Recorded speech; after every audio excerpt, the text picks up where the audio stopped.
বন্ধুরা দেখো, আজকে ডিম বানাবো। যেহেতু ডিম একই রকম রান্না ভালো লাগে না, তো ডিম আজকে একটু অন্যরকম ভাবে বানাবো। তো তার আগে ডিমের গাগুলো একটু কেটে নেবো এইভাবে।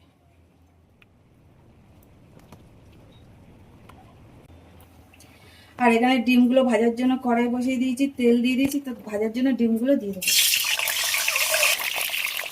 একটু হলুদ দিয়ে দেবো,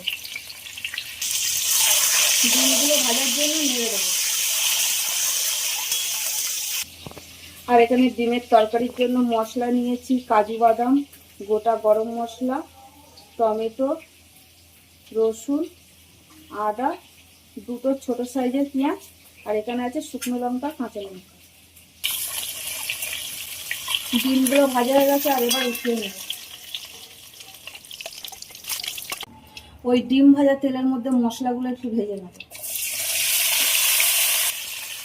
ভাজার জন্য খুব ভালো করে নেড়ে দেবো।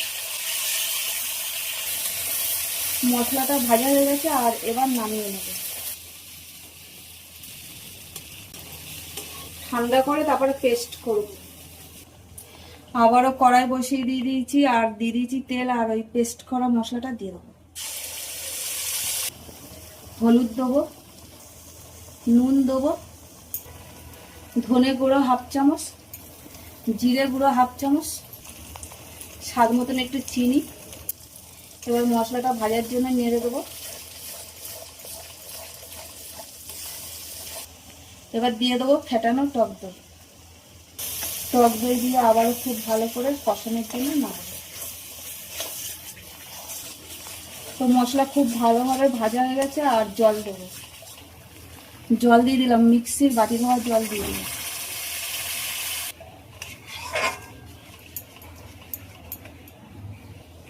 এবার ভেজে রাখা ডিমগুলো দিয়ে দেবো। ওটার জন্য ঢাকা দিয়ে দেবো। দিয়ে দেবো ঘি, দিয়ে দেবো জিরে ফোড়ন,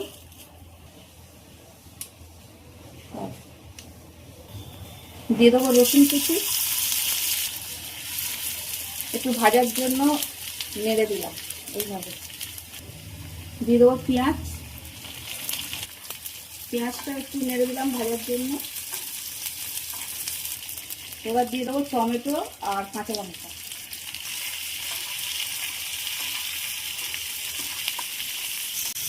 তো টমেটো, পেঁয়াজ, রসুন, কাঁচা লঙ্কা হালকা ভেজে নিয়েছি, আর এবার নামিয়ে নেব। এবার টমেটো, পেঁয়াজ, কাঁচা লঙ্কাটা যে ঘি দিয়ে ভাজলাম এর মধ্যে দিয়ে দেবো, দিয়ে মিশিয়ে দেবো খুব ভালো করে। ফোটার জন্য ঢাকা দিয়ে দেবো।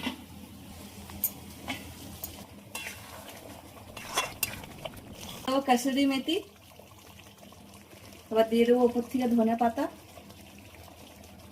আরো 5 মিনিটের জন্য ঢাকা দিয়ে দিলাম, তারপর নামিয়ে নেব। তো দেখো, এটা বানালাম আজকে ডিমের দো পেঁয়াজা।